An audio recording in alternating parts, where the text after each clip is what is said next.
Well, before the break, we saw the latest batch of Most Wanted here on Delmarva. Now, we want criminals like these off the streets, yes. But what about taking the proper steps to protect yourself from becoming a victim? That is where learning key self-defense principles comes in. So today, Delmarva Life's Melody Hopkins gives us a lesson in protection, preparation, and awareness. Crime happens all the time. The question is, will you be prepared if it happens to you? According to the FBI, every 24 minutes, someone is murdered. Every 5 minutes, someone is raped. Every 54 seconds, someone is robbed. And every 4 seconds, that's 15 times a minute, a theft happens. Life happens. So how do you fight back? Corporal Cris Taylor with the Wicomico County Sheriff's Office says the most important thing to remember when walking alone is to have a plan. Wake up to your surroundings. Be awake in your area. Don't walk looking in your cell phone, playing with Facebook or communicating. Be aware of your surroundings, but know that before you step out of the door to go home.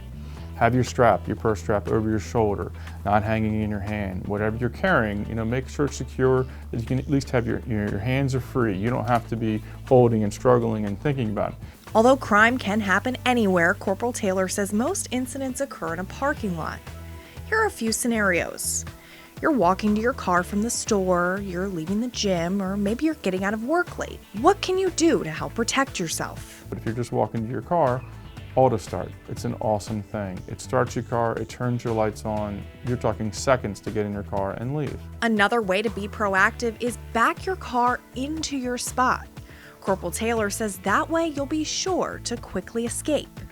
And don't think it's only women who need to be ready. I think anyone should be careful. It's really about where you are and what circumstance and why you're there. It's more about, are you the right victim? Are you the person that they can get what they need easily enough without being called? So what about the attacker? Who should we be looking out for? You're not going to find this is the attacker. They're going to be formed out of desperation.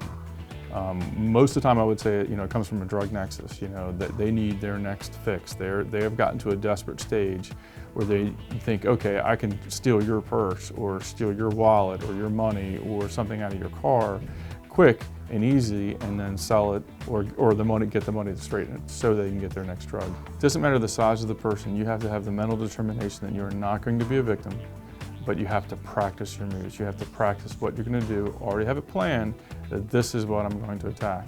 Many women choose to arm themselves with pepper spray. Corporal Taylor recommends to have it on your key ring and ready to go at a moment's notice. Pepper spray is a very safe defense. You want to look at the percentage of it. What you're commonly going to buy is a 2%. You look at how much the cayenne pepper that's in it. That's the active ingredient that's actually going to affect somebody. It's good to have. But keep in mind, pepper spray does have an expiration date, so make sure yours is still potent. Corporal Taylor also recommends Wasp Spray. The certain ones are designed to shoot up into the eave of the house at 30 feet away.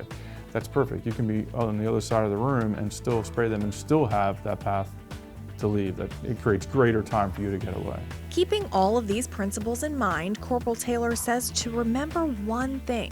Your goal is to get away. That's your number one goal, is to survive, to get away from this attack. After it, if you can remember to provide good detail. But your first goal is to get away because you're priceless, not your items. Now, something else that Corporal Taylor says, when you're walking, remember, don't cut corners. Be sure to take a corner nice and wide so that you can see if somebody is hiding on the other side of that wall. Now, tomorrow, Melody is actually going to step outside with Corporal Taylor to put some of these principles to practice, and it's interesting. He says you don't even need to get violent or physical. There are other ways to fight off an attacker.